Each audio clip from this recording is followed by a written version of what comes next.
தமிழ்நாட்டுக்கென்று ஒரு கொடி, அந்த கொடியை ஏற்ற அனுமதி இல்லை, ஏற்றுவதற்கு இடையூறு, ஏற்றக்கூடாது. ஏன் ஏற்றக்கூடாது?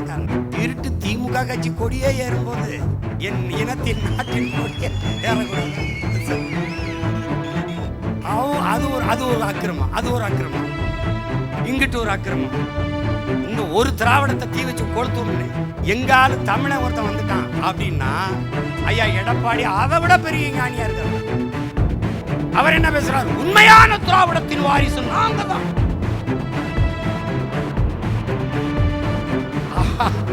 ஆளை பார்த்தா ஐயா உங்களை ஆளை பார்த்தா அப்படி தெரியல.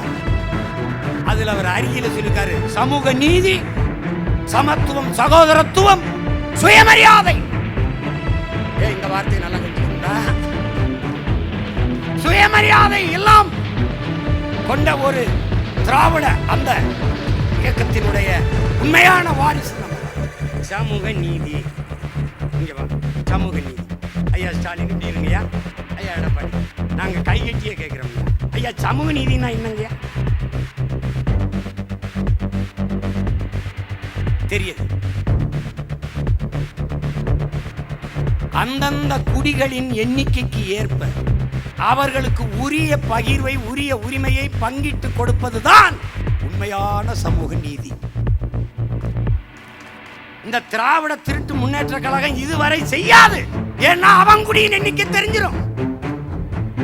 மொத்தமா 500 வீடு இல்ல, நம்ம எப்படி 50 ஆண்டு ஆண்டோம்னா அவனுக்கு சந்தை வந்துடும். இந்த பயிலும் முடிச்சுக்குவான். 2 வீரனை போட்டு இறங்கிடுவான். அது அவன் கொடுத்த வீரம் தான். அது ஒரு மணி நேரம் இருக்கும், அவ்வளவுதான். அந்த வீரன் அது ஒரு கணக்கு தெரிஞ்சிடும். எங்க ஐயா எடப்பாடி எடுக்கல,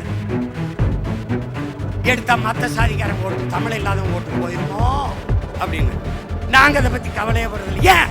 ஓட்டுக்காக வந்தாதான் அதை பத்தி கவலை பண்ணோம். நாங்கள் எங்கள் நாட்டுக்கானவர்கள். ஓட்டா போடு, போடலைன்னா போ, எனக்கு அதை பத்தி கவலை கிடையாது. ஆனால் எங்கள் மரணம் உறுத்தாது. ஏன்? எங்கள் தலைவன் எங்களுக்கு கற்பித்தான், நமக்கென்று ஒரு வரலாறு இல்லை.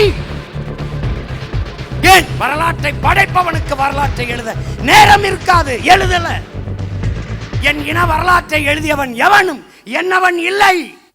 இது ஒரு வரலாறு. அவன் கற்பனை எழுதி வச்சுட்டு போயிட்டான்.